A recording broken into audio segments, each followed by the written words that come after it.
എമ്പുരാൻ സിനിമയ്ക്ക് ഇന്ന് രണ്ടാം ദിവസവും കേരളത്തിൽ 10 കോടിയോളം രൂപ കളക്ഷൻ ഉണ്ടാകുമെന്നാണ് മൂവി ട്രാക്കേഴ്സ് പറയുന്നത്. കേരളത്തിൽ സിനിമയുടെ രണ്ടാം ദിവസത്തെ അഡ്വാൻസ് സെയിൽസ് 7,70,00,000 എത്തിയിട്ടുണ്ട്.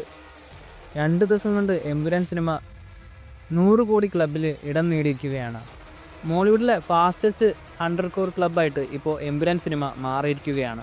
ഓവർസീസിൽ ഓപ്പണിംഗ് ദിവസം എമ്പുരാൻ സിനിമയ്ക്ക് $5 മില്യൺ കളക്ഷൻ കിട്ടിയിരിക്കുന്നത്. അതിപ്പോൾ ഓവർസീസ് ഡിസ്ട്രിബ്യൂട്ടേഴ്സും ഒഫീഷ്യലി കൺഫേം ചെയ്തിട്ടുണ്ട്.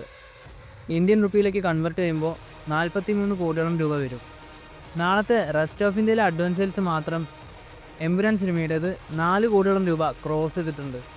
എന്തായാലും ഈ ഒരു കണക്കുകളൊക്കെ കാണുമ്പോൾ ആൾ ടൈം ബ്ലോക്ക് ബസ്റ്റർ ഹിറ്റായിട്ട് എമ്പുരാൻ സിനിമ മാറാൻ പോവുകയാണെന്ന് തന്നെയാണ് മനസ്സിലാക്കാൻ സാധിക്കുന്നത്.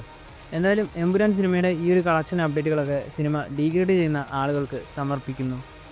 എമ്പുരാൻ സിനിമയുടെ കൂടുതൽ ബോക്സ് ഓഫീസ് അപ്ഡേറ്റുകളുമായി അടുത്തൊരു വീഡിയോയിൽ കാണാം.